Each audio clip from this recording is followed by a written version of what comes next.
Hello besties, once again welcome and welcome back. We are starting another series. As you can see up there, it's called The Lies He Told. I mean, if you listen to this story, this man lied, and I'm telling you, he straight up lied to our girl. So we're gonna go ahead and listen to what she has to say. She's telling about an experience with a man that pretty much lied about his entire life. I mean, we are talking legion type of lies right here. After we finish with Vesatisa, we found another series, and we're gonna go ahead and listen to this series about her experience with this man who lied to her. And you're gonna tell me what you think down there in the comment section. Once again, don't forget to hit that subscribe button and share the video, share with all your besties, and let them get a piece of the tea. Part 20, the lies he told. So I left Houston that weekend, I believe, or it might have been whenever my sister told me that she was free. And I went and I spent some time, me and the baby, we went to New Orleans. I went and spent some time with my sister. And we went down there and then we came back. And when we came back, I contacted him and I told him, I said, hey man, I need financial help because when you left, you didn't pay none of the bills. I want to be clear that his move out date, the day he moved out, was July 30th. I said, I need either some support for the baby, either you can help pay his child care, or, you know, if you feel it in your heart, however, because you're heartless now, but if you feel it in that heart, whatever heart you got, I need money to support this household. He told me that he was going to make a payment to me when he got his check. Of course, that never happened. I immediately went and filed for child support. The proceeding happened pretty quick. It was via Zoom, and turns out that every 2 weeks, he owes me $436. And so that was a good thing because that was a help. But he had been taking care of bills that I wasn't normally taking care of in that house. So it did put a financial strain on me. So I eventually went and I checked my mail, which I don't normally do. I normally do everything electronically, but for some reason, God led me to go to that mailbox in that subdivision, and I did.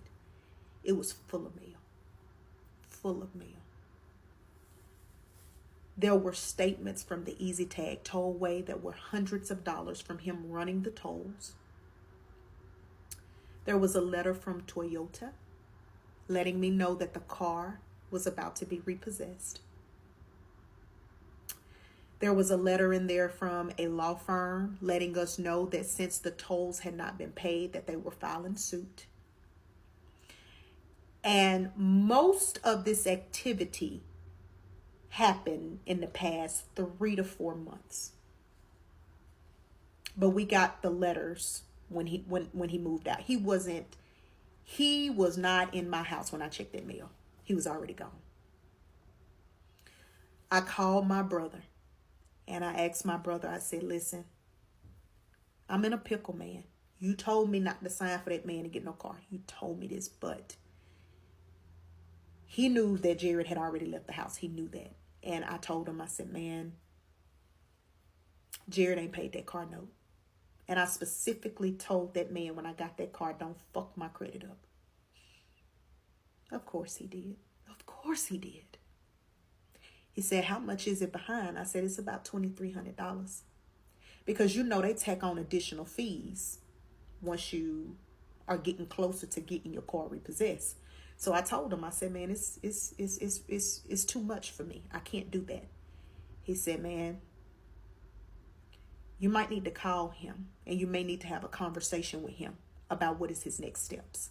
Because if he can't make the payments, he can bring you that car back and you can take that car back yourself. I told him I would call him and I would let him know what he said. I called Jared. And I don't think that I was able to get him on his cell phone, but I called that restaurant. And I said, when you get a minute, call me. And he called me back and I said, listen,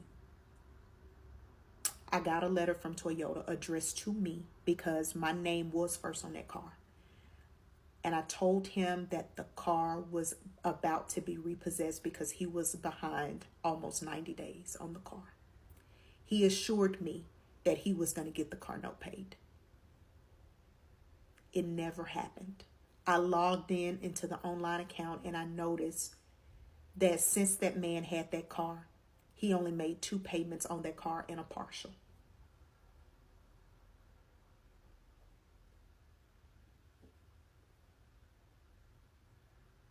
So I knew then that I was fucked. My credit score was messed up, about to be messed up. I did not know how I was going to financially handle the bills in my home. I knew that it was going to be rough for the next year or the next couple of years. It was going to be bad for me. So when he did not make the payment, they sent me another letter. And they basically said the same thing in the letter. This is, and they have a legal name for it. And I should know it right off the bat because I am in the legal field. But either way, it was them letting me know as soon as we can get to that car, it's gone. Your limit has extended for us to be able to give you the grace to pay the extra money that we told you we needed, whatever the case may be. I called that number on that letter and I told them exactly where he worked and where his mama live. I said, y'all go get that car. Because I gave Jared 2 options when I called him. I told him either bring that car to me and bring me them extra set of keys that you never would let me have for whatever reason, or make the payment. And he chose to make the payment. I don't even believe to this day that man knew that I was the one that told them where that car was. Come get it. Because it's mine. That's my car. It's my car. It's my car.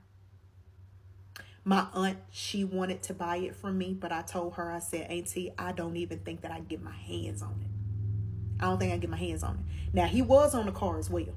He was, but he was, you know, the way that his credit matched up, they had to put me first. Had to put me first. So, that happened to me. And child support started coming in. I started, you know, figuring out that there were more lies that had been told to me more than once. Women continued to keep bothering me on social media about him, letting me know that he a dog ass nigga, he ain't shit. How could you marry a man like this? And, you know, it was embarrassing. It was humiliating. Very much so. He never really contacted me about the child until it was like the baby's birthday or something like that. It wasn't no regular, hey, how is he doing? Nothing like that. What I did when he left out of that house and when everything had kind of settled down, I made me a prayer closet. And I went in and I worshiped God every morning at 5 o'clock before I got my kids up to go to school. Because now at that point, I was the single mom. I worship God. I allowed God to love on me. I told God that, you know, I know that you had better for me. I just simply couldn't wait. And because of this is where I'm at. I reached out to a few family members. I asked them like, hey, financially, I'm struggling. Can you help? Some people did, some people couldn't. And it's okay. Because I built that bed and I had to sleep in it. But there were times where I was basically in the negative and didn't even care that they were going to charge $36 because I was making the transaction, but my babies had to eat, man. And as I look back now, I regret the relationship. I regret letting it get that far. But in all, I love my baby. He is special for real. He really is. That was the best thing that could have ever came out of that relationship. The best thing.